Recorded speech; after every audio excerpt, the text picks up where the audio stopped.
Welcome to Pound for Pound ATL, arguably the best place to get facts and opinions on your Atlanta Falcons. And absolutely the best place to get your opinions in. The guys are here, the chat is ready, and the conversation starts now. What's going on, football fans? It's me, J.R. Clark, back again with another Pound for Pound ATL Live. This time we talking about a win, yo.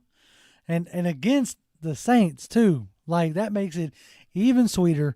We went on the road into the Stinky Dome and beat up on the over 500, well-coached, well-played team in the New Orleans Saints. And I only put it that way because all the other wins before now was like, oh, well, you ain't played nobody.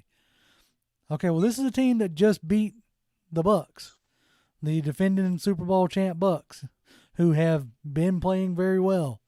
So you can't say that this week.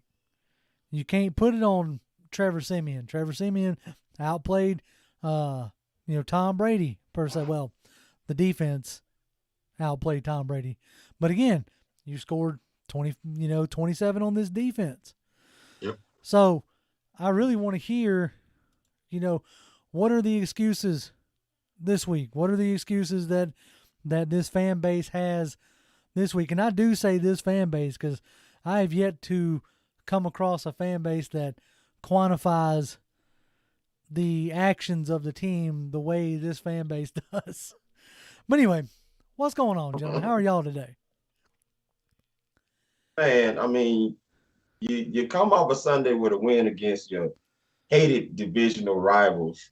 You can't ask for anything else better, man, to start your Monday off and getting up into hump day coming up. And, man, I mean, it's just exciting going into this week knowing that we got that win and we're in the playoff mix. Can you believe that? For me to actually come out right now, to actually say something like that, not only are we in the playoff mix, but with them beating the Bucs and us beating them, and the Carolina Panthers is falling apart over there. I'm sure y'all saw that video with Robbie. You actually can be in the mix to actually possibly win this division. I'm sorry. I didn't know that could come out of my mouth, but it's out. Big Mike, let me stop before I get myself in even more trouble. Go ahead, man. What you feeling? First of all, I don't think I can be half as fired up as you because you done came out firing straight bullets, right? So I'll say this. We got to win. I told the fellas before the show, this is the first time we've beat a team that I thought on paper was a better team than us. Right. And collectively, that's the word this week, collectively, we found a way to win. Right. Defense played collectively, offense played collectively, special teams definitely played collectively. Shout out to Youngway Koo again, another week, another game winner. Man, I kind of like that. I like the thing. Now, again, all the suspense, we can go without the suspense. I'm tired of the up and downs. They got to play with our emotions. But again, JR, we got a longer show this week. We got a lot to talk about. Kick it back to you, baby. Yeah, speaking of that, as I, put out on the channel and posted on Twitter, with the holiday season coming around, we're going to, change up the format a little bit. We're going to have just the Wednesday night shows starting this week. We're going to suspend the Friday night live stream for a while because, it seems like every other week one of us has got somewhere we got to be with family or with work or what have you. So just keep that added stress down because we want to, at the end of the day, we want to give y'all the best content that we can. I know some of y'all probably noticed the little short I put up. That's something I'm gonna try to start doing a little bit more of is giving y'all some quick thoughts on things as I'm driving around. Just know I'm not actually driving when I do those. Generally, those are recorded while I'm at a gas station or something like that. But yeah, just trying to have fun with it, giving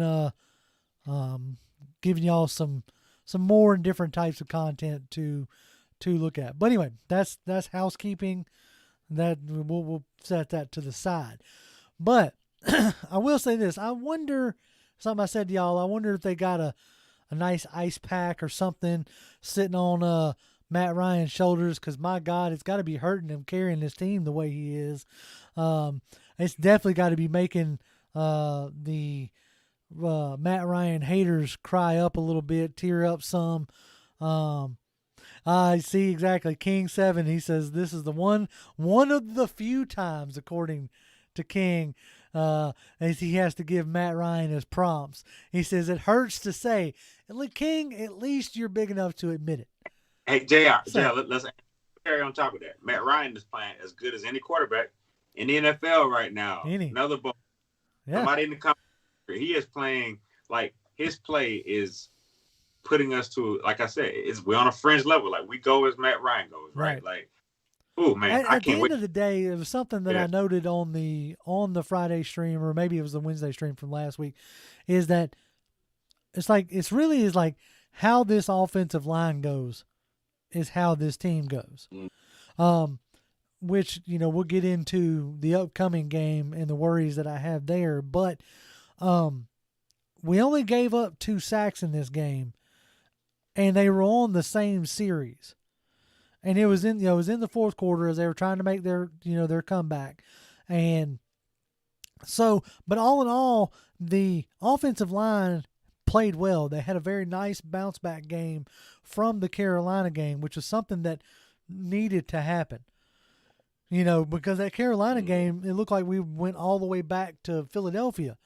I was like, what happened? Y'all had been making, such progress to have basically a whole game's worth of brain farts and, letting the pressure come in. But also I feel like they had a better game plan. I don't know how much the off guard, Ridley doing what he did or not doing what he did. I know that sounds bad. The way it happened last week, how much that actually affected the game plan.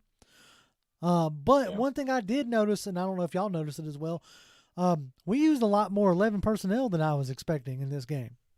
So I don't know if it was something like matchup-wise that they saw, that they felt like that they could exploit, because, you finally had what I consider to be a decent game from Russell Gage. 7 catches, 64 yards. Obviously, Cordell Patterson went off with his 6 receptions for 126 yards. That's just nuts. If they don't try to lock that man up for the rest of his career, like he shouldn't go anywhere. Yeah. I'll say this much about Cordell Patterson, and don't y'all jump on me when I say this. I'm not comparing Cordell to Tony in that regard of Tony being a Hall of Famer, but I do believe Cordell will be a Hall of Famer one day for his special teams returning abilities. But I think the Atlanta Falcons found them a version of Tony Gonzalez. And here's what I mean. 2009, we signed Tony Gonzalez, and it seemed like Tony was really just getting started at 33 when we signed him, and we had him for quite some time on the Atlanta Falcons. And I think the Falcons went back and found them a guy that they can keep around, and he's only 30. He'll be 31, Lord willing, next year. But the man is playing at the top of his game right now, and we have unlocked the key in how to use this guy. I don't think they're going to let this guy out of time. Yeah, I don't think so. I really can't see them with the type of success that he's had with the team, with the matchups that he causes, like the matchup problems.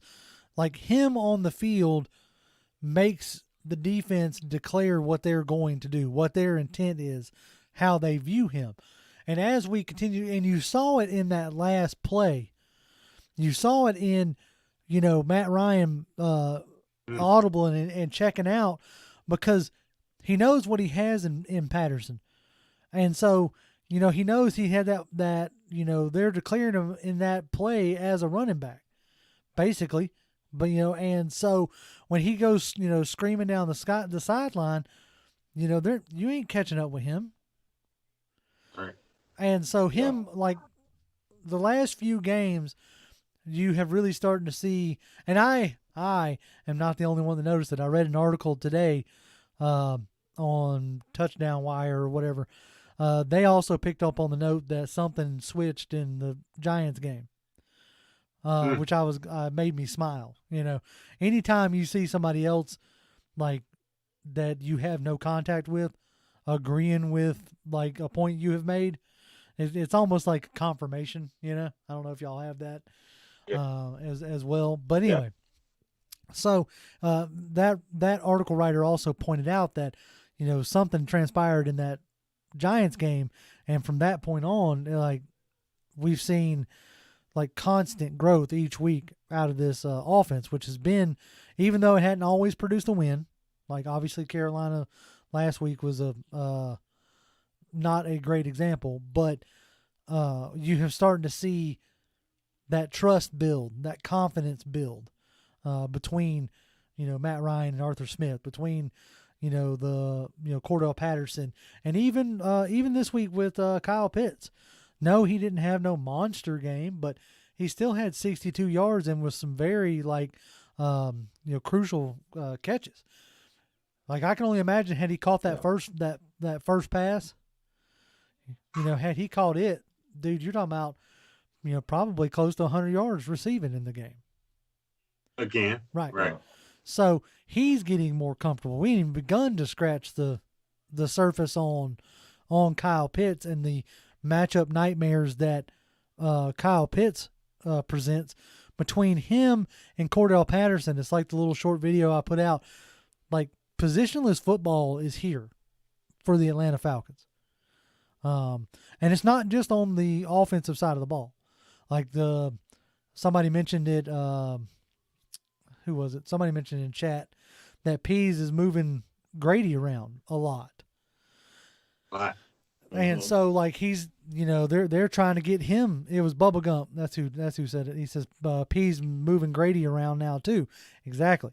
They're playing matchup football is what they're trying to play. Right. And I'm finally glad to see, and I'm going to shut my rant down here for a minute and let y'all talk because I'm running off at the mouth again.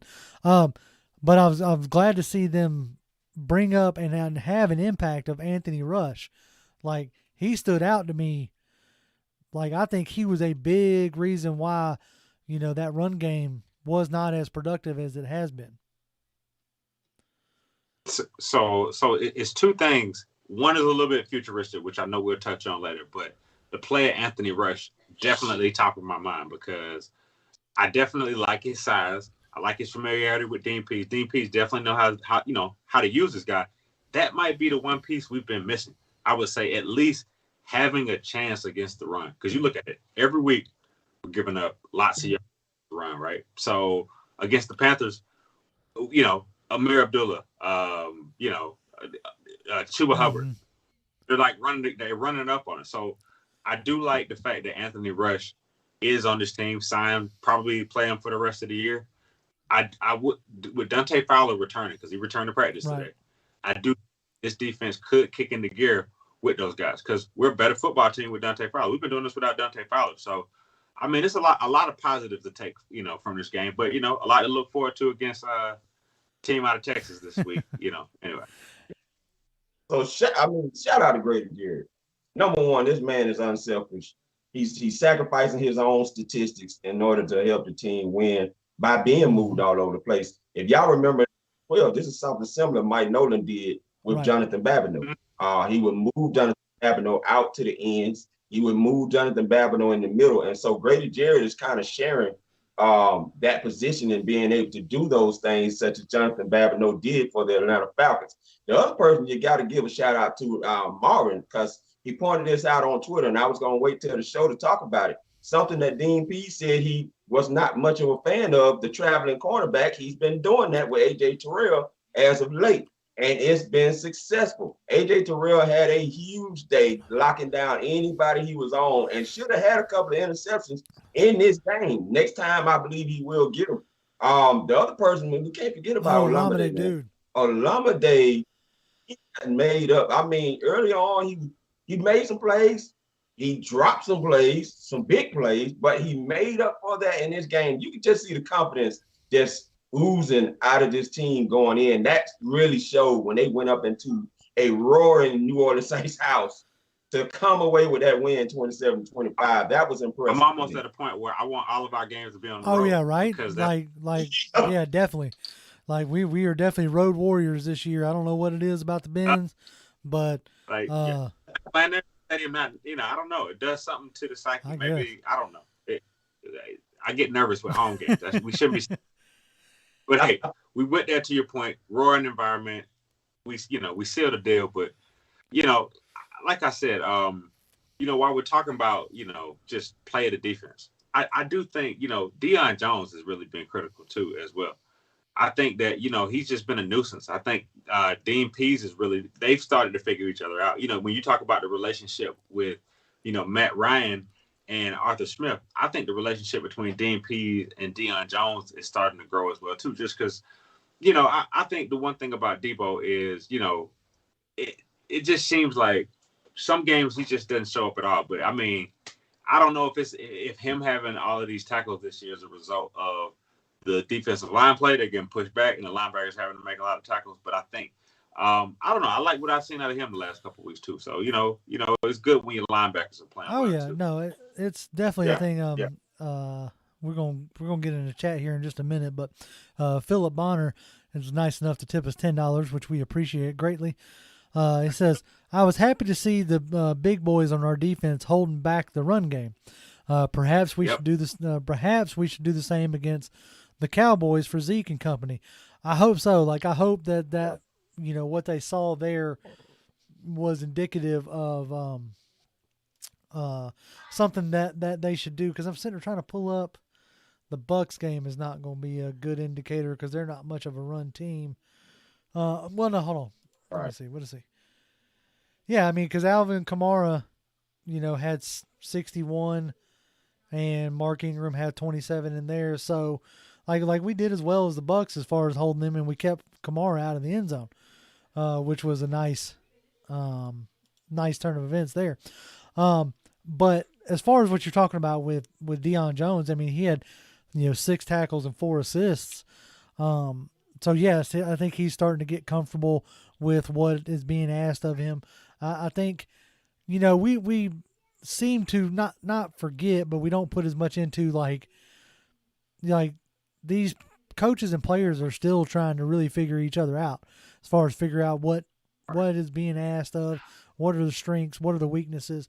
Something that I noticed more of was a lot of they used a lot more big nickel in this game. You had a lot of Jalen Hawkins. You had initially, because I'm not I ain't gonna lie to you, I'm not, when I was watching it, I wasn't necessarily thinking about it, but you had I was like, oh, okay, I see a lot of Hawkins. He had a couple good pass defenses, and so I was like, oh, Eric Harris must be riding the bench, and then I saw the snaps. No, Eric Harris played 100%. Him and Deron Harmon. He was on it. Right. And Deron Harmon was making plays. The defense you're starting to see is settling in on that secondary, which is allowing Means to get pressure. And Means been getting pressure since the Jets game. Okay, now he hasn't gotten home as far as sacks, but bump that right now. This man is getting pressure, and he's been moved from left to right, getting pressure on offenses right now. And that is something encouraging to see, that this defensive line, to me, played the best I've seen all year. Yeah, I completely agree. What's up, Mike? With Means, talk to the fans real quick. Are you ready to take him off the milk carton yet, or is he still on the milk carton? I need to see a couple sacks first. Okay. I'll say he got one leg out, but the other leg and half of the body is still in there. Like a profile. No, I got you. You're right. Yeah, profile. You know what I'm saying? Yeah, it's profile. First Stephen Means reference. Hey, we're 20 minutes in before we got one of those. All right, so we are 20 minutes in, so that is our opening salvo. So we got our initial impressions out. I want to jump into chat here. We are joined by Joseph Thornton and Chris Jamison. They said, "What's going on? What's happening, guys? Glad y'all are here tonight."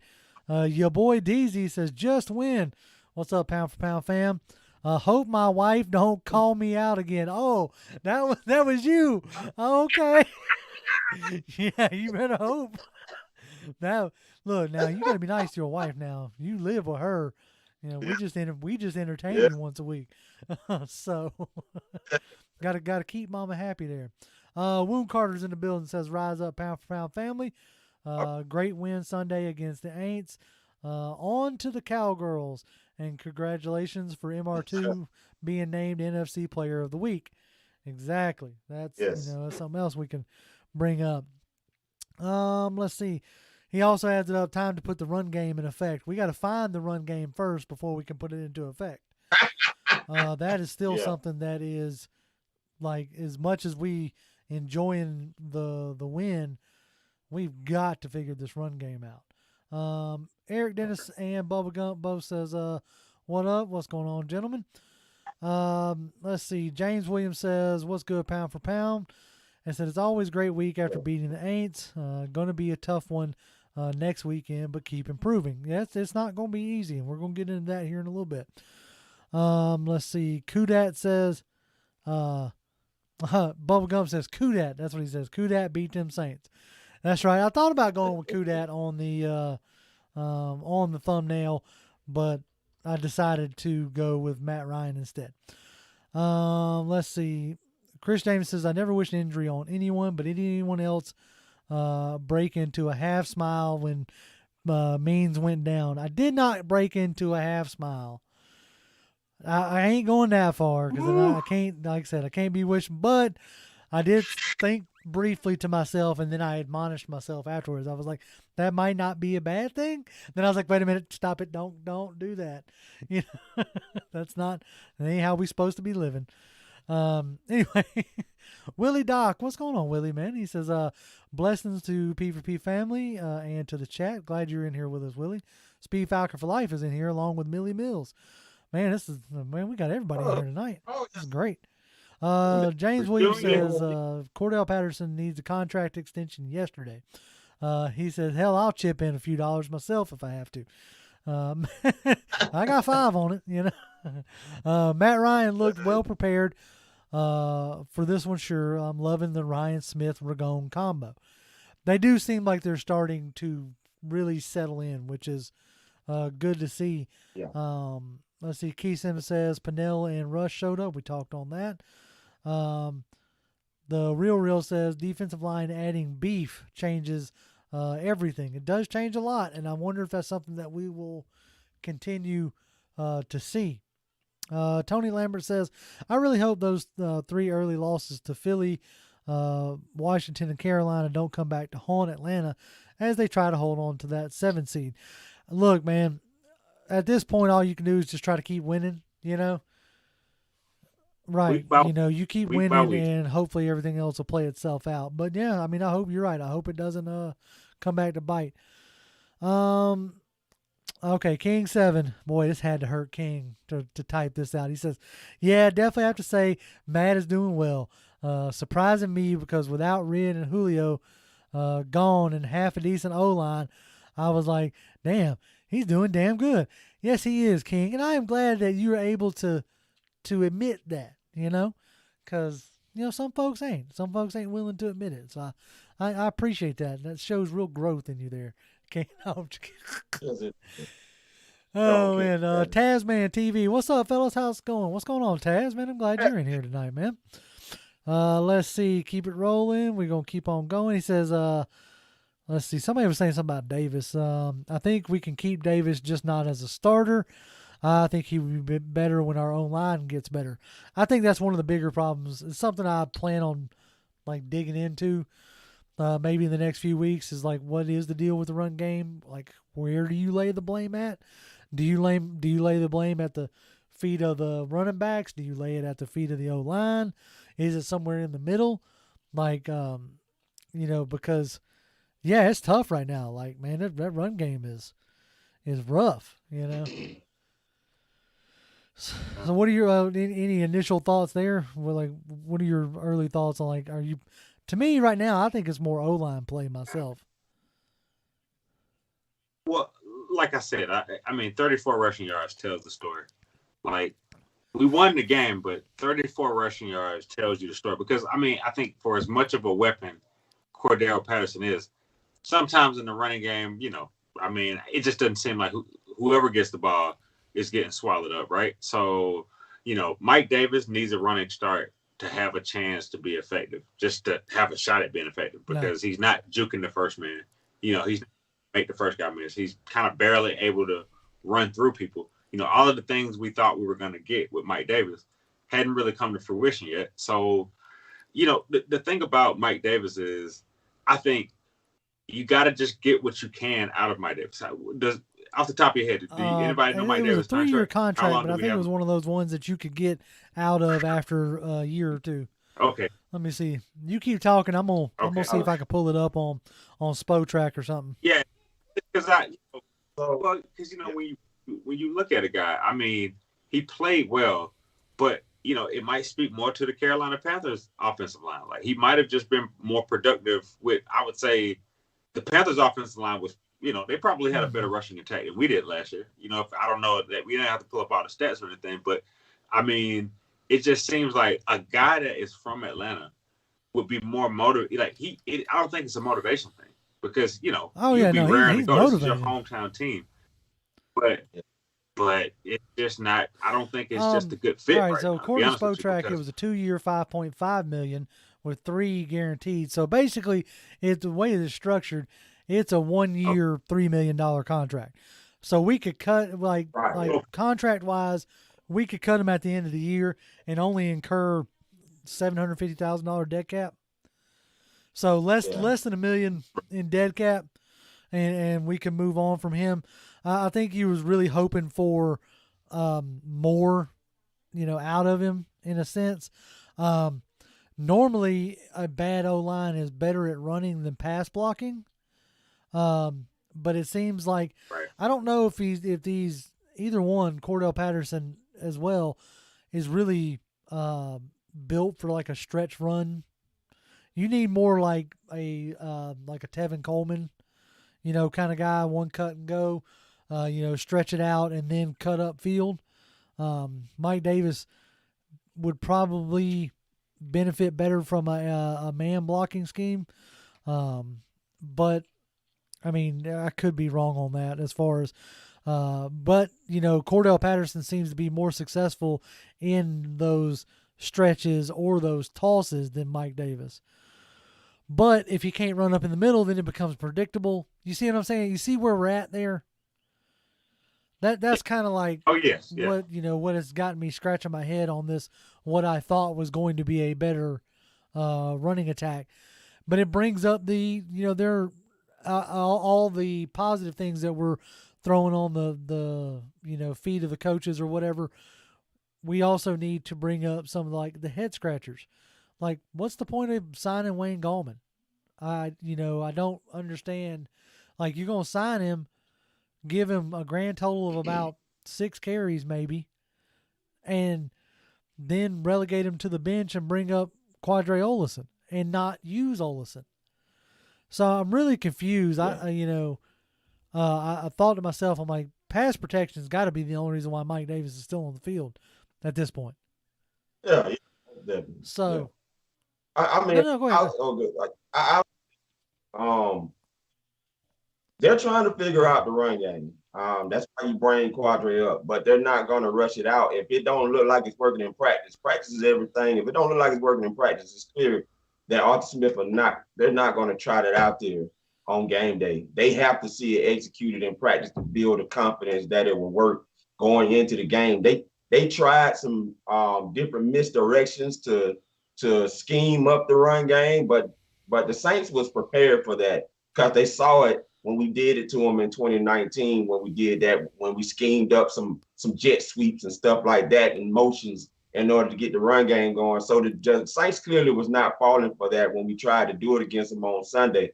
I think you don't have that purified rushing on this team, and that's something we're going to have to find next year. But right now, pass pro is obviously the strength of this team.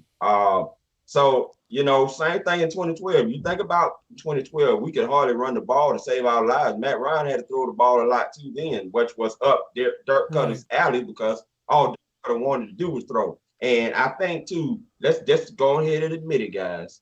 part of Arthur Smith is getting kind of caught up in the Matt Ryan web as well.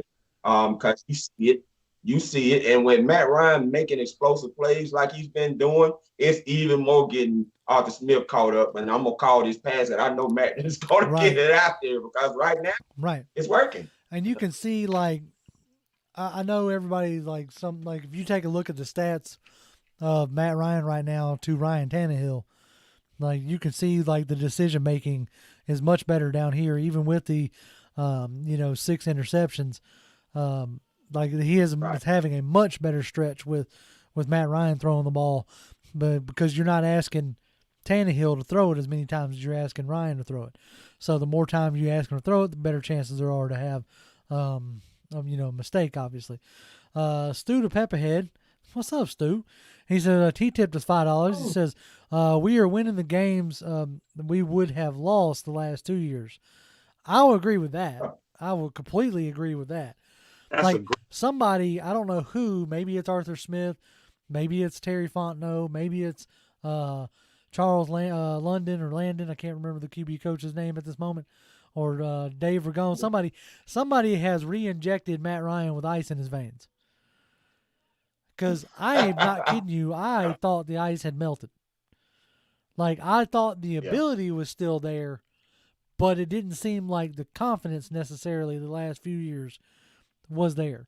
And somebody has re-injected Matt Ryan with ice in his veins, because we've already had, two or three, no, two of at least, I think 3 fourth quarter wins. Yeah, 3. Because you had the Giants, you had the Saints, and then you had, what's the other one I'm missing? Huh? Dolphins. That's it. And so, yeah, it's, that's more this year than I think he had all of last year, and maybe all the last 2 years. And so it's something that I've definitely, like, enjoyed, seeing. When I saw that the Saints had scored that last touchdown, and we gave up, and we'll get into this, we gave up 22 points in the fourth quarter. You completely erased all goodwill you had in the first half by shutting them out. You erased all that by giving up 22 in the fourth. But when they scored that last touchdown to go up, I said, how much time is on the clock? And I looked down and I was like, oh, we got a minute. That's enough. Yeah. And I caught myself. And I said, wait a minute, when was the last time I thought that? Like when was the last time I thought, that a minute was enough time to get down the field into field goal range? So that is a very positive sign to me. And then you have the big play of Cordell Patterson, 64 yards, taking you all the way down to the 11-yard line. In one play, you're in field goal range. Like, that's amazing. That's what you want. Yep. I think, listen, and first of all, like I said, if Matt Ryan continues to throw the ball like he did on that ball to Cordell Patterson, the 64-yard run, like just on a dime, absolute dime, right? I think the team can continue to be competitive. When your quarterback is playing well, usually the rest of the team is not too far behind, right? Like, because, for as much as Cordell Patterson won us the game, Matt Ryan's throw was pretty on the money in a clutch moment, and we hadn't seen it here. Like, for him, that's got to feel good. He hasn't truly been Matty Ice in years in that category, right? But to see it happen against the rivals, that's the type of stuff that, we take a step back and say, we don't know what this team can do.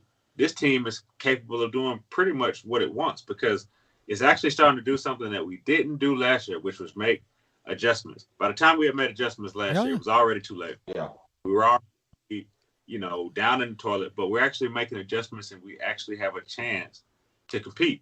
It's a good time to, to support the team. Like I said, going back to the Anthony Rushes, the Mike Pinnells of the world, those are some of the, because we thought it would have been Jonathan Bullock, but I do think, and Anthony Rush, he's a bigger guy. He's a veteran. Him not having to do training camp, and, he's pretty much for the most part fresh. We just signed him a couple of weeks ago. Well, not too long ago. And, that might be good for us. Like I said, it was good to see whatever his number is. He's number 94 now. They done when they released Sanat.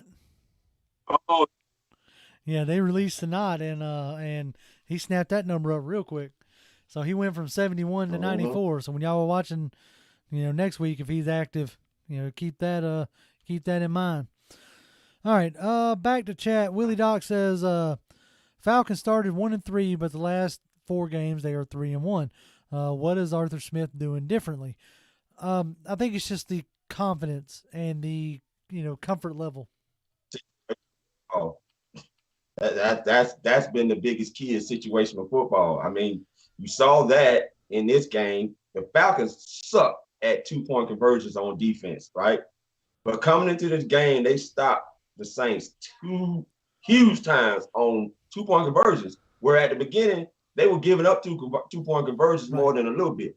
So to make that improvement in this game, that really changed the game, because that's 4 points you kept the Saints from making, which would have decided them winning that game ultimately. You would have had to push for a touchdown instead of being able to ice it away with a field goal. So, and you know what? I think that goes back to Arthur Smith, though, because it really comes down to execution. Because if you look at this team, I believe they lead the league in the most single-digit games in the NFL, right? Like in terms of it may be 4 or 5 games have been decided by less than 7 points, right? So think about it. We've played close games. And of late, we've won more close games than we've lost. And it's come down to execution. It's come down to the coach having a strategy and a plan, kind of being calm and collected under pressure a little bit. Because, that's the one thing I like about Arthur Smith is that, it seems like he's starting to work it out. And we're not doing it with, I would say, the best talent right now. We're just finding, like, crafty ways to win. And, it's fun to watch a scrappy team. Because, every week, sometimes we don't know what we're going to get. We don't know what team's going to get this week. Yeah. But it's kind of fun to just see them scrappy and fight for somebody. So if they can play like they did against the Aints, for the rest of the year, I mean, we might Tony have Lambert asks, and we're going to get into this here in a little bit, but he says, does Dallas have an advantage this week because of Quinn, Neal, and KZ being former Falcons?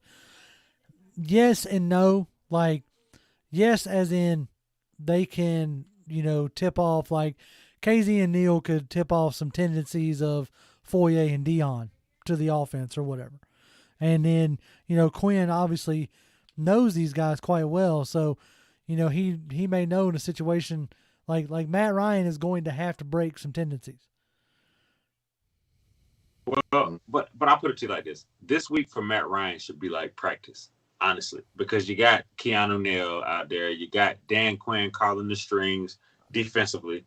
This should be, honestly, because, the years where Dan Quinn was, I feel like, calling all of these bad defenses. I wonder what Matt Ryan was doing to those guys in practice, because, like, the level of play that we would see on Sundays was just, like, dismal. Anyway, we could go on and on about that kind of stuff. But I do think the familiarity with Dan Quinn actually works a little bit for Matt Ryan, because the one thing, it doesn't matter, Dan Quinn, anybody, they might game plan for Kyle Pitts, but Kyle Pitts adds a different flavor to it as well. And again, I think we've shown the ability to have a team concept. Whoever is open might get the ball. Like I said, Zacchaeus might get the ball.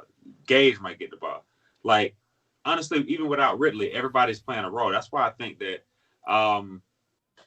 Dallas can be had, but I don't know. Toad, what you feel about it? I don't think there's an advantage.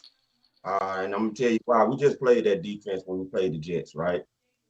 They're going to come out and doing some of the same stuff with the twists and stunts that we've seen the Jets just do and try to do to us. So it's not really going to be much different. We know how they're going to play on the back end. We know that personnel. Look, guys, they're like a division team, really, because we played them at least 4 times out of the last 5 years. And Kellen Moore, who's their offensive coordinator, has been the offensive coordinator there for a minute. So I really think that's an advantage to the defense, because you're not seeing a different offensive coordinator there, okay? You're seeing the guy that Mike McCarthy kept, okay? And they're running a lot of the same stuff that we're running. The only thing you're going to have to be careful on is what CeeDee Lamb can do to you, because this guy can definitely stretch the field if you allow him to. And they have probably about as a dangerous 5-wide offense as the Atlanta Falcons have right now that we haven't touched on yet. But that 5-wide offense the Falcons are trotting in with, it has to be one of the most explosive under, Arthur Smith, and Matt Ryan, which I kind of figured it would be because they didn't run a lot of 5 wide in Tennessee. They ran it sparingly, but I kind of figured him and Matt Ryan, they would really get that going. And so I think Matt Ryan, they can really stretch that defense and wear those boys out horizontally on the outside real bad, because Diggs, as good as he is, he's great at intercepting the ball and taking it to the house. But when he gets burnt, he gets burnt. Yeah, that is something else. I guess we could go ahead and transition into the scout team section. Let's see here. Let's see if I can make my transition. Dun dun dun. Okay, the background has changed. We are now in to the scout team section of this. The one thing that does concern me about Dan Quinn and his defense versus our offense is oddly enough the twists and stunts. That was something that Carolina was actually having some success with against our offensive line. I don't know if it was just if the offensive line was just having brain farts that day. So that's something I'm kind of concerned about, because, they do have Micah Parsons over there, and Dan Quinn, it seems to be, at least from what I've seen, changed some of his modus operandi about, blitzing and rushing Micah Parsons off of different platforms. And this team has, at least of this year, has had some trouble with speed rushers. So that's something that has kind of concerned me. It does seem like Randy Gregory has finally got his head on straight. And so that's something else that, worries me a bit, because if Matt Ryan does start getting pressured, consistently, that could end up going bad for us. But with that being said, their offense has seemed to have gotten figured out a little bit over the past few weeks with Fangio and who was it before? Who'd they play beforehand? I think it may have been. I think it was Minnesota. I think it was. I'm gonna pull that up and see what who it was, because I'm drawing them blank. See, that's the beautiful thing about having a computer right at my fingertips, is I can pull this stuff. Yes, it was Minnesota. So they won that game against Minnesota, but it was a score of 20-16. So 2 games in a row you've scored 20 and then 16. So the offense has kind of gotten figured out some, so that's maybe a pattern that we can work with and work from. And let's see. Okay, sorry, lost train. Trying to figure out, doing this way the first time, my flow isn't necessarily like it normally is. But what are some of your concerns? I'm not necessarily all that worried about Zeke Elliott.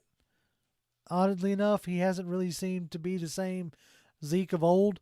Tony Pollard seems to be a more consistent back than him. But it is the guys like Amari Cooper and Dallas Schultz and CeeDee Lamb that do worry me some.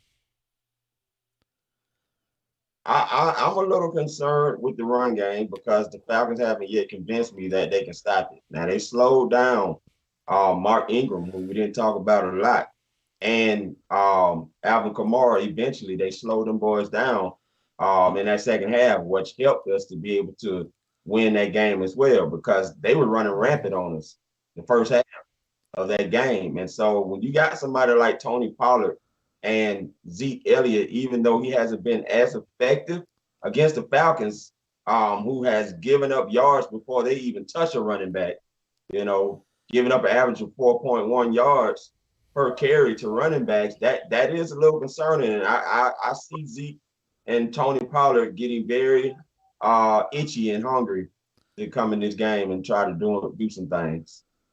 So I think one thing that jumps right out the page to me is, you made a good point earlier about AJ Terrell kind of going around following the best receiver, locking him down. That worked last week against the Saints. it won't be able to work this week against Dallas because the thing about it is CeeDee Lamb is also a problem, right? So I think that puts the pressure on, a Fabian Moreau. He's a guy that's really got to step up this week because, CeeDee Lamb is a guy that can break out himself. Amari Cooper's already, you already know what you're getting with Amari Cooper. He can score from just about anywhere on the field. Always been a pretty good receiver.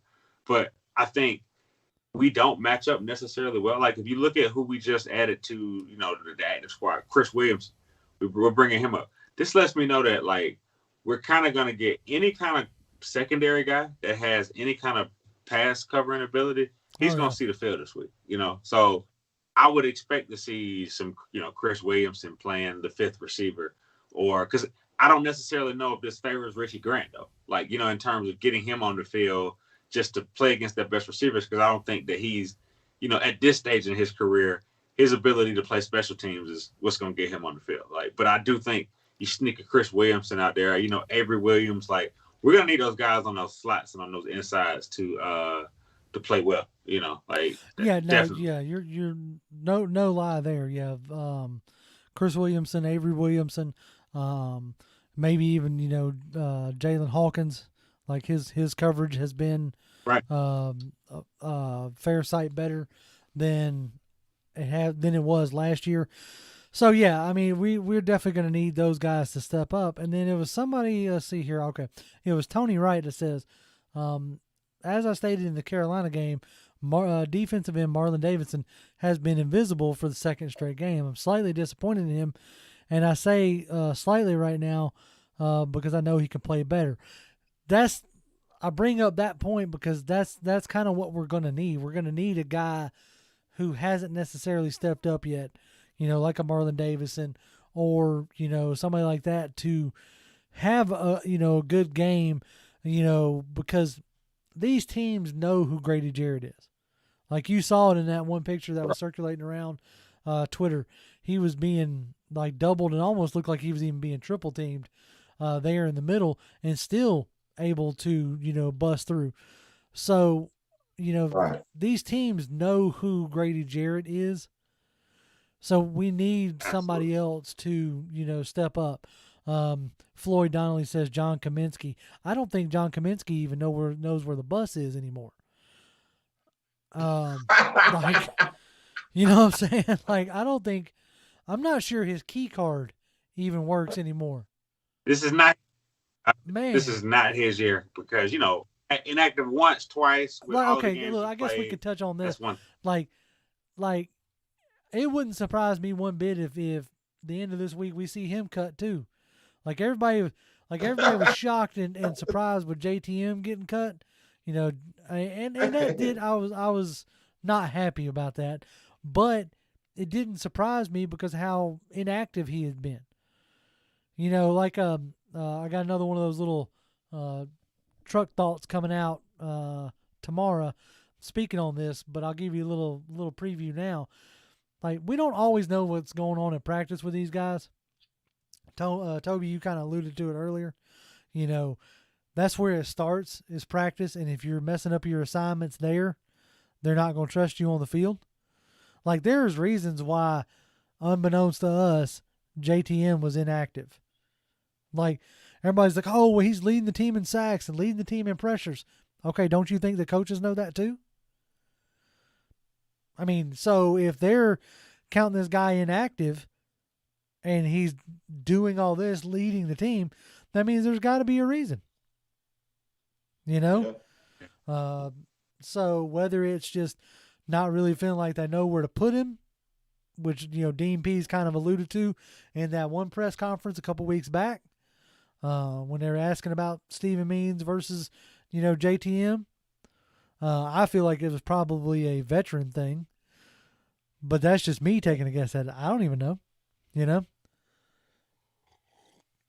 Yeah, I don't know either, man. I mean, it was kind of shocking to me.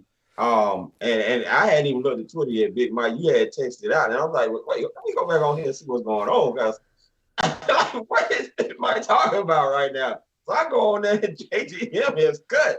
And I'm like, not even just cut, but like saying goodbye to the team type cut. boy, like I was just as surprised. You know how it is. Sometimes it's like you hate that you get news first. It's like, woo, I wonder do the guys know about this? But we all kind of had the same reaction, right? But you know, yeah. I think if we look at his trajectory, guy was a really good pass rusher at times. You know, I thought that, you know, he could have reached his potential on this defense, but JTM has always been a try-hard guy. He's always been an undrafted, you know, work hard, work your butt off. And, you know, I do think that there's an opportunity for him elsewhere. But, again, Dante Fowler returns this week. You know, Dante Fowler's kind of, you know, like I said, had a chance to, you know, hopefully he comes back good off his knee. He's should have a little bit more, you know, more rest, doesn't necessarily have a wear and tear. If he can, you know, affect Dak Prescott in some kind of way, I think that gives us a chance. Because, again, like I said, I think having a rush or having some of these guys to occupy blockers a little bit is going to make it easier for the linebackers, but also, you know, put pass rushers in position. You know, like I said, Okundeji and Stephen Means continuing to get pressure. We got to hit Dak Prescott because he's a little bit mobile. But I think this is one of those games where I don't really know what the Cowboys' offensive line is. You know, like I don't know. And that's the bigger thing is right now I know Tyron Smith is like his dependability is up in the air some.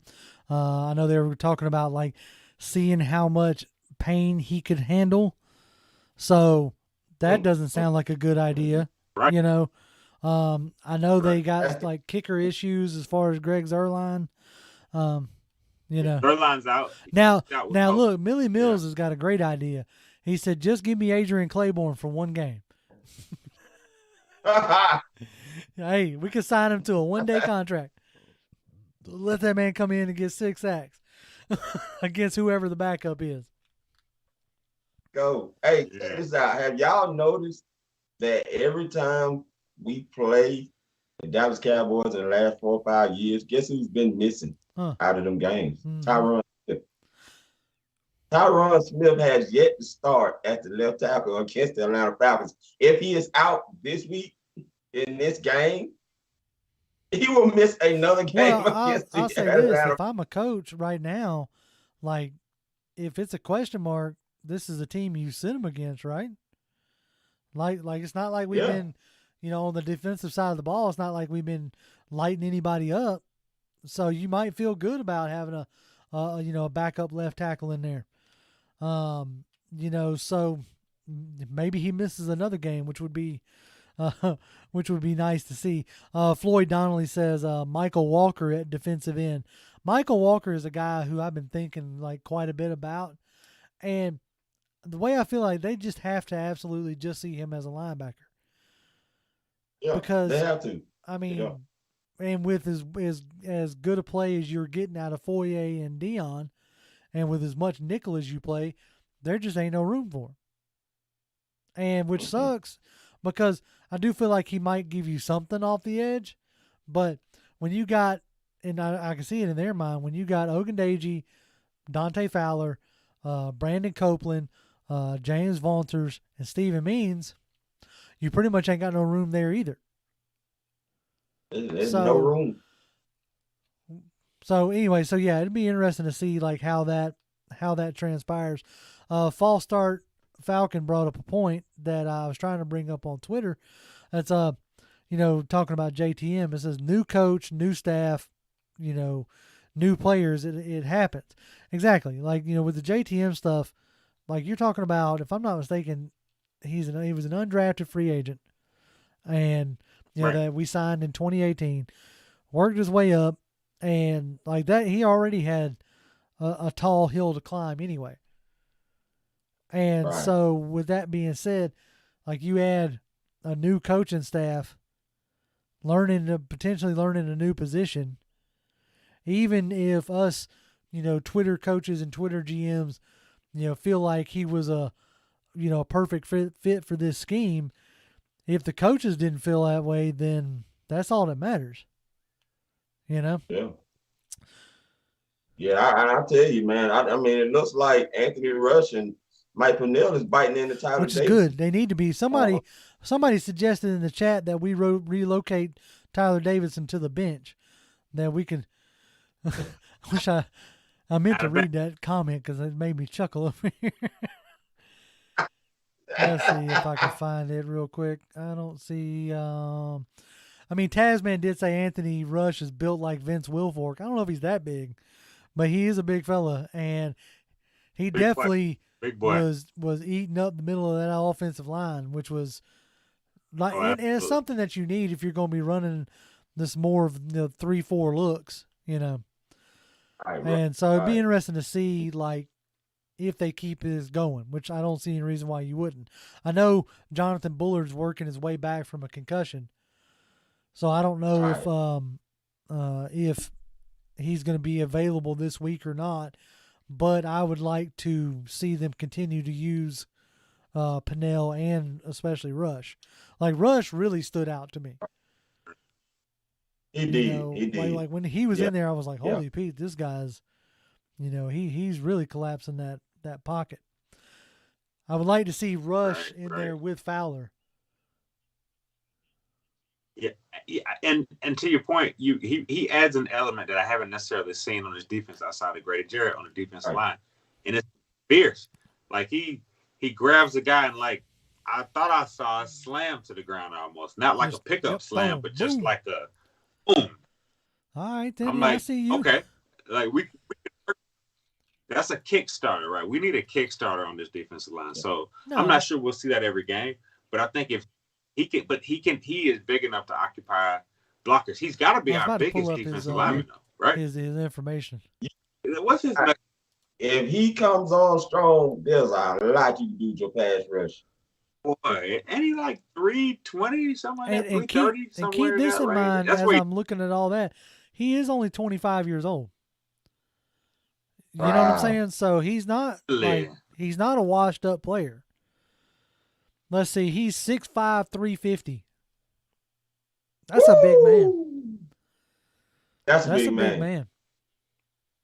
That's 350. That's every bit of a nose tackle right there.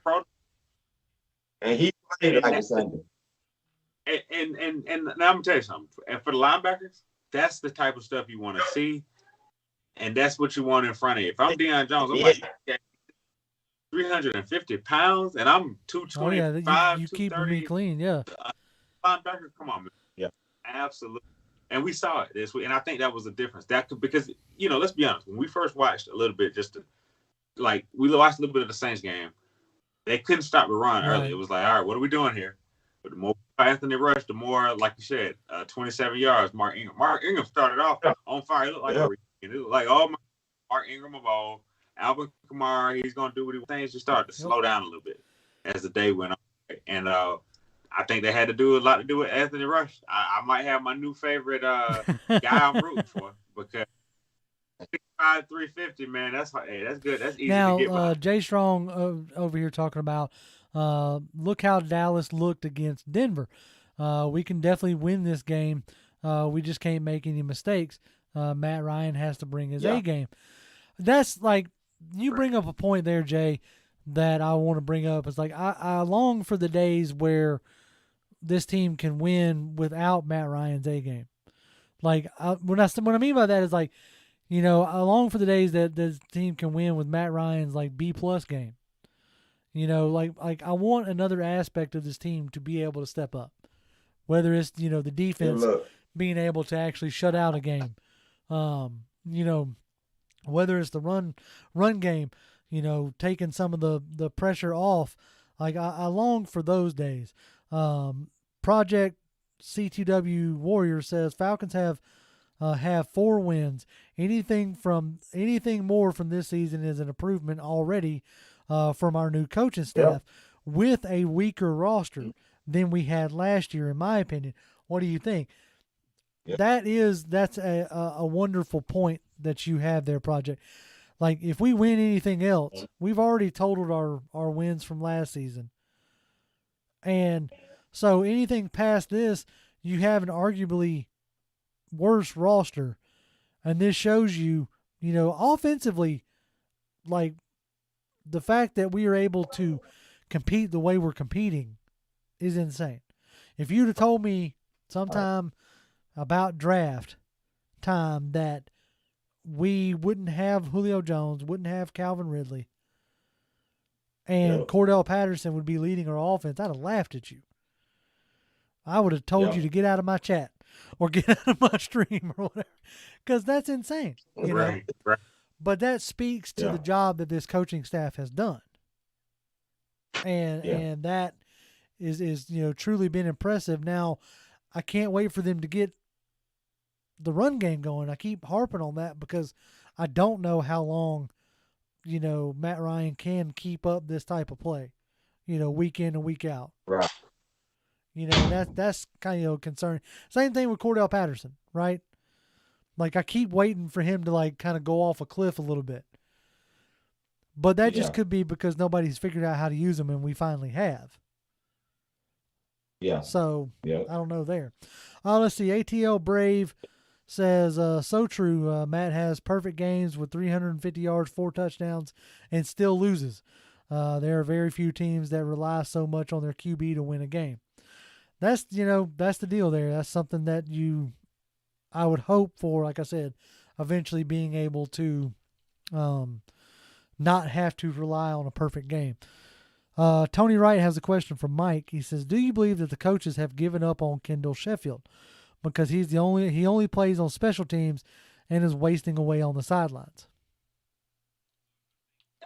Well, I think, my motto there is you can't make the club in the tub, right? Like, he's been hurt. He's been on IR. I think he hurt his hammy again last week. So like I said, you can't make the club when you can't stay healthy, right? So, I mean, but it's created opportunities for Avery Williams. Like, so it's like, I have, I wish old Slice was here today because we'd have an argument about Sheffield because he was ready to give up on Sheffield for probably the last season. But I was like, I watched that guy, Alabama, Ohio State. He came from one of those schools where I thought that it would translate well to the NFL. And I mean, think about it. His rookie year was actually pretty decent. Like, I thought he had a decent rookie year, but he just tapered off, right? So I think, unfortunately, we actually have corners now that actually do something well out the gate. Like Chris Williamson can cover. Like, these guys are functional, right? We actually have a lot of functional players, and the guys that were question marks, we got them out of there. The TJ Greens, like, all of these guys here have made plays at some point in time. I think Avery Williams has gotten progressively better. I really have been enjoying his play. So, and think about the versatility that Avery Williams provides for you. You're able to get this guy, basically as a plus, defense guy as a nickelback, returning your punts, returning kicks sometimes, I believe. That type of versatility it makes you expendable, right? Because Sheffield not really a core special teamers like that, So anyway, we just got to roll with what we got because all of our secondary was, like I said in my earlier point, we're going to need them on Sunday just because of the way Dallas plays off. Fred Butts was nice enough to tip us $2. Thank you very much, Fred. He says, I think we're going to kill Dallas because of DQ. It's going to be interesting to see this matchup because, is it a game where, we've watched DQ do it, like, in a sense, overthink something and come out with, like, is he going to try to come out with something so different and crazy that, he ends up shooting himself in the foot? You know what I'm saying? Or is it, he's quietly, like, reinvented himself even to a point where people are banding his name around again for, like, head coaching positions. Oh, yeah. I've seen a handful of, like tweets and articles and stuff like that, and I'm like, really? Oh, okay. But, has he actually, studied those 6,000 plays or whatever when he tried to reinvent our defense and it failed miserably? Did he learn his lessons? And it'll be interesting to see how it transpires because on paper they are the far more talented team. Like, straight up, very talented. Like, I'm not even going to try to hide it or try to deny it. But on paper, like, the Saints were more talented too. Especially on defense. They, by everything you should have, everything you thought and should have read, that they should have shut our offense down. But they didn't. It wasn't an example of them just overlooking us. They getting too hyped from, playing the Bucs. Not sure. That's a them problem. Is it a rivalry Yeah. thing? Again, not sure. That's a them problem. But you don't have that necessarily. You have the exact opposite. You have a Dallas team that just got, mud stomped and they're by Yeah. Denver, a team that they shouldn't have lost to.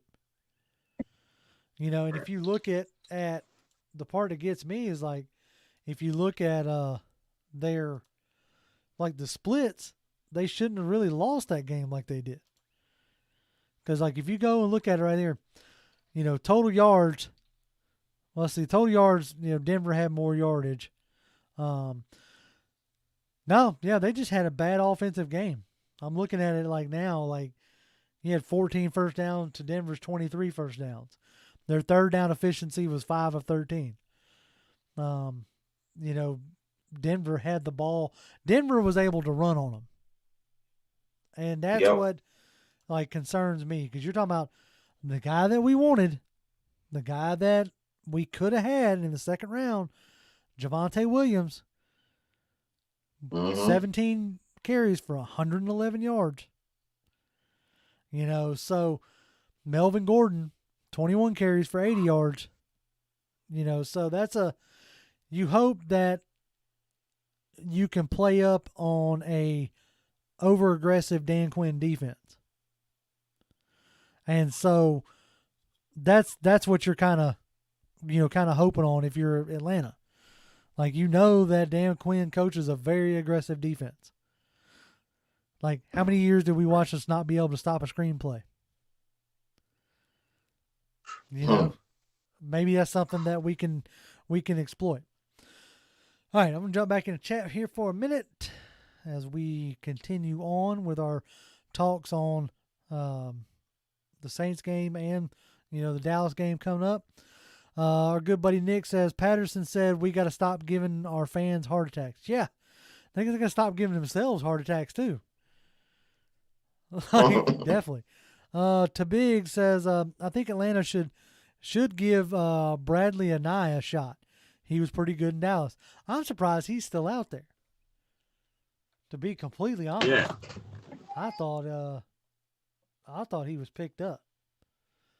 Let me see here. Right. I haven't heard anything. Y'all, like that was one of your guys. Yeah, it was. I'm just shocked that he's not, somebody we would at least look at to bring in on our practice squad or something. Work out or something, man. I haven't heard anything. I did hear that Josh Reynolds got picked up by off waivers. Yeah, I saw that, and he was a guy that I was hoping would be able to fall to us, but yeah, no, man, it looks like Bradley and I is still out there chilling. Yeah, he's still out there, but I mean, I'm happy for what we're doing because we're building confidence at the right time, going in and playing the Dallas Cowboys team, and I'm sure Arthur Smith is hyping it up about, they're the most talented, but we can hang with them. And I think the guys are going to feed off of that and this game confident, just as confident as they was against the New Orleans Saints. I mean, I was really impressed the way Arthur Smith and that staff had these guys cool tempered. Like, they went into that game with no fear whatsoever. I mean, Olamide Zaccheaus was making plays like he knew he was going to make the plays going in. And that was very impressive to me, just to see this whole team. And you're starting to see that Tennessee defense starting to jump into the Falcons. I don't know if y'all remember this one play where, just like in Tennessee, he had a lot of the defensive linemen standing up on one of the rushes. And that's something they did quite often in Tennessee on that defensive front. And now you're starting to see them get a little bit more confident in what this defense can bring. And as that continues to get going, I mean, they've gotten at least one turnover in the last 4 games, and these lines have been running very rampant. And I'm looking for that to continue because that's something we was hoping that Dion and Foye would be able to start going off, and you're starting to see them really get comfortable. If it weren't for that pass, that roughly pass, had Foye not tried to jump and bat a pass, had he just ran through him, there wouldn't have been no roughing Yeah. the passer, and he'd have got the sack. Yeah. You know, Yeah. so Right. yes, and like you saw him sending, Deron Harmon on blitzes, and was looking pretty good doing that. So yes, you're right. I think that they're starting to really I think he's starting to trust his defense more. What's up, Yeah. Mike? No, I said yeah. No, I was agreeing. I was like, yeah. I know. I was saying, yeah, you're right. I mean, I was just thinking this week, like, this is another team that, on paper, matches up a little bit better than us. I would say overall, right? But this is a game where if we play our game, we can win. Yeah. Like, And just straight up. Like if we stick to I our think so. guns, we can Let's do see. our thing. Official top boy. Let's see here. It says, where's the wide receiver we drafted, Darby? Why hasn't he gotten any playing time with this banged up receiving core, and with Calvin Ridley doing what he's done? Should have had more playing time by now. It's one of those deals where like they're trusting in the guys who have been here longer, like who have had the rapport with Ryan, which is is your Lamade Zaccheaus, is your Christian Blakes. And like each of those guys, I mean, Zaccheaus had 2 touchdowns. Somebody asked who else ran out and picked up Zaccheaus on their fantasy squad. I don't know how often that's going to be, but hey, look, that's good, right? So, for this regime, seems like it's going to be a regime that where they can, they're not trying to rely on rookies. Does that make sense? Like even with Kyle Pitts, they're not force-feeding Kyle Pitts. Like, No. You kind of saw that a little bit in Carolina game, and you saw what happened, right? So we're not force-feeding Kyle Pitts. Some of the guys are getting obviously baptized by fire, but shout out to Jalen Mayfield on that blitz pickup on that play. Yeah, that was an amazing pickup, and he's been playing more consistent, which I'm glad to see. I'm glad to see that when Josh Andrews got healthy, they didn't just pull him and put in Andrews. So I was glad to see that. Somebody suggesting, I'm going to attribute it to Antoine Wartime TV, but he's not the only one that says it. He said, yeah, I believe that Todd Gurley would sign for cheap. Todd Gurley would sign for a bag of potato chips right now, but I don't know if I'm trusting his knees at this junction. Like, with as banged up at running back that the Ravens have been, you don't think that they wouldn't have snapped up Todd Gurley already if he was anything? So, Todd Gurley's still young. yeah, he's still young, but he got like 90-year-old knees. Yeah, he does, and that's why they didn't go out. They went out and got. I know, right? before I know, they- right? Space Ranger Joe says, Matty Wheels, about the fastest statue I've ever seen. That speed training was on display out there in New Orleans. Juking old D'Amico Ryans out his jock. I just knock on wood with that, man. Like, because the Falcons the Instagram page, they put Matt Ryan as Matty Wheels, and like it's tough to watch, because it's like I just don't want Matt Ryan. I don't like Matt Ryan in the line of fire, but hey, it works. It's working, so we'll knock on wood and hope it keeps Hey, going. look, I mean, this was a game that you knew you had to go in and win in November, right? Like you say, it's not what you're doing in September, October that they, but it's what you do in November and December that they remember. So to come out in November and get a win and put you back into the mix after losing against Carolina Panthers and put you ahead of Carolina for that 7th seed. We'll take it. That's all you can ask for right now. I mean, so if they can come out, like I said, they don't win against Dallas, fine. But to me, I feel like they need to have 2 out of these 3, and they got 1. So can they get 1 out of either Dallas or New England? They got to get one of those. No doubt. Yeah, I agree completely. They have to get one of those 2. I would love for it to be Dallas. Just because of how well they have been playing, because all I've heard these first 3 wins is you ain't played nobody, which I can't stand that argument. You ain't played nobody. And these are all professionals. This ain't college. We ain't doing style points. it's a win-win, man. Either you win or you don't. Let's see. Project Warrior says Matt Ryan looks like he's made out of cardboard and raw hot dogs, but he's faster than you think. I'm not mad at it at all. That's an image right there. Cardboard and raw hot dogs. Wow. That's. But anyway, my question is, who ends up with more touchdowns by the end of the year? Matt, like running wise or scoring whatever, Matt Ryan or Julio Jones? I'm just saying, like Matt Ryan done ran one in. If he starts getting that confidence going down there, I could see him with 2 or 3 before the season's out. Yeah, I go with Matt Ryan because I have no idea who else you're talking about. He said who? I go with Matt. But Matt, I'll honor him one day. It ain't this week. Right now. It ain't this week. Space Ranger Joe says, let's give Dave Ragone some credit. He and Arthur have really come up with a dynamic and deadly scheme, and about us most definitely few more years of Matty Ice.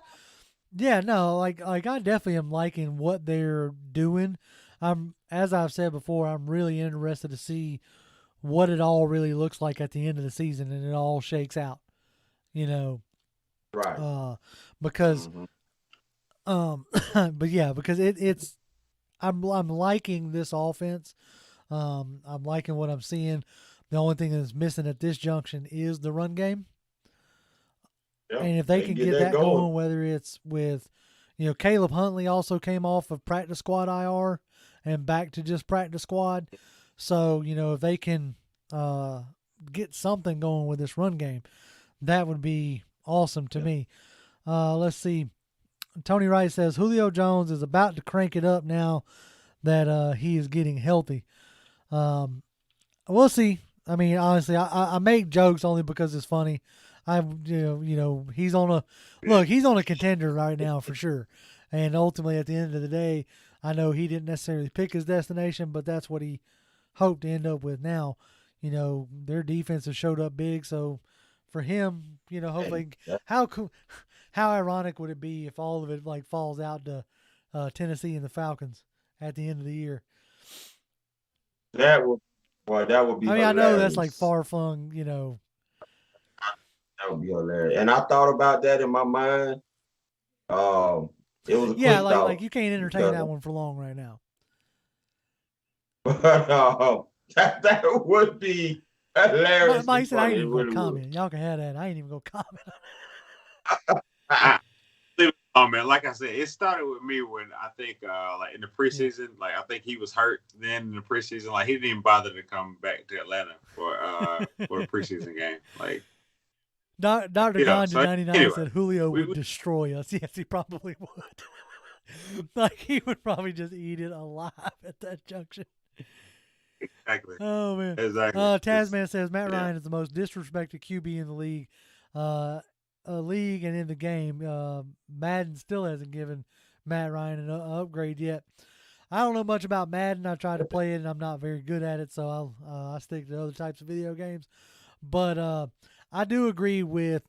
I put out a tweet over the weekend that basically said, more or less like how our QB doesn't really necessarily get any love, and some of these other QBs we just absolutely fawn over, anything they do. And that tweet came about where I was watching, Justin Herbert play, and I was catching up on watching Kyler Murray play, and I'm sitting there going, these guys aren't everybody falls in love with the wow factor of their arm talent, but you take you know what I'm saying? It's right now to me they haven't done enough to garner the respect that is laid at their feet, where a quarterback of Matt Ryan's stature has and still doesn't get it. And that was something of a point I was trying to make. I get it. These guys are really talented, and I understand that. But at one point in time, we were trying to anoint Andrew Luck and RG3 as the next coming. hmm And Right. both of them are out. Right. One by choice, one not by choice. But you see you see where I'm getting at, right? Yeah. I mean, the thing is, man, if Matt can continue to play that he's doing right now, him and Arthur Smith, and I think that can only get stronger as the season goes on, because you can tell that even Matt is having input on this offense. They are all collectively coming together, him and Ragon and Arthur Smith, and the team, the offense is starting to understand what he wants to do, and all three of those guys want to do, and you're seeing them gel now, where it's going to start to become a problem for defenses if that continues, especially when they jump into that 5 wide offense. Because I promise you, man, it's like that thing is almost automatic, and it be explosive plays they're getting out of that thing too. It's not just little dump offs. They getting 15-yard plus chunks out of that thing, and Cordell has been the recipient of a lot of those 5 wide. Oh yeah, formations. I mean he's the one that at this junction is the one that gets lost in it. Like especially if you can continue to get like Zacchaeus stepping up, if you can continue getting Tajay Sharp making impactful catches. Like he had a quiet game this past game, but the game before, even though we didn't win, he was effective. So that's what like if you can get these guys to step up, and just be consistent, then you're going to allow like the MPP show to really get going. Yeah. Right. Because you're not always going to be able to limit Kyle Pitts to just under 100 yards. Let's see, we got a few more. We're going to get into and I want y'all to ask some questions either about this upcoming game, because we're about to start to wrap this deal up. This is so Blizzard Wolfgang says we gotta get some pressure on Dak and give Iceman some time to carve up Dallas's defense. That's it. Like I said earlier in the show, if this offensive line can hold, Ryan's going to find the open guys. And that's the difference there, and hopefully it will. Millie Mills says, quick question: does Matt Ryan make it to the Hall of Fame before Phillip Rivers? In my opinion, he's got a better resume than Phillip Rivers. Like the Super Bowl appearance and MVP award, and numerous Player of the Week, all that kind of stuff. Like to me, he has Ryan has a better resume. Like right now, you could put him on the same tier as Phillip Rivers in the pantheon of, quarterbacks. He'll vault himself up even more if he ends up with a ring.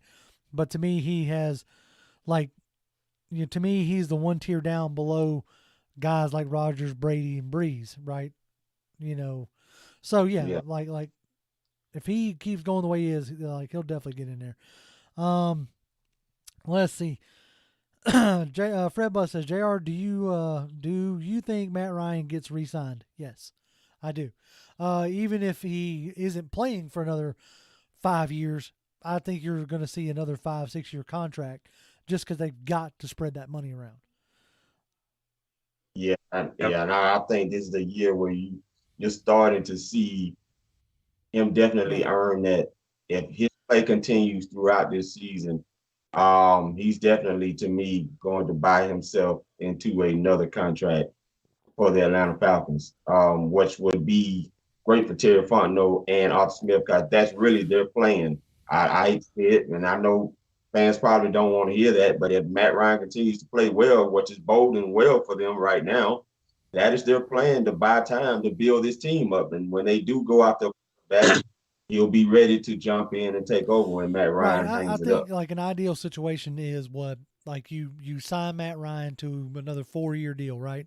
You take him till he's 40, right? Or even you could do a 6-year deal and have the last few years be dummy years, which is a new trend. So what I'm getting at is, like, you say 2 to 3 years from now, you draft whoever you think the replacement is going to be. And then, you start working it that way. Hopefully, like, if you're playing well, you're doing like LA Rams are. They don't care about their draft picks. Like it's about winning. You know what I'm saying? It's about doing whatever they can to win. Which, how crazy did it look? Like, you do all that and then you had a performance like you did with Stafford out there. That was a bad performance. But Yeah. that's what you get with a gunslinger, which is what Stafford is. We'll see how it plays out. We'll see how it plays out. Let's see. Somebody wants to know, where do we play the Patriots at? Is that one at home, or do we play in New England? I'm not mistaken, is at home. Dallas then, right? Yeah. So we need to win against Dallas in Dallas. Right. But our last time going up there, we forgot how to cover our onside kick. So don't remind me about the watermelon. Oh gosh, man, don't remind. All right. Well, Right, we did it. We talked for about an hour and a half here. So we're gonna go ahead and wrap this thing up. For all y'all that saw the truck thoughts, keep your eyes peeled out for that. That's something that we're gonna, keep adding to, just to give y'all some more of our thoughts. You can follow us on, if any of y'all use TikTok, you can follow us there too, because I put out a lot more like truck talk type stuff out there as well, because it's a different platform for that kind of stuff. But as always, you can follow me on Twitter. I am at Grim1128. That's GRIMM1128. Mike. Follow your boy, man, Mike Dub, MIKE_DUB. Appreciate the love. Toby D, take it home. Toby D 1991. And as always, Falcons fans, let's just win, yo. Man. Peace.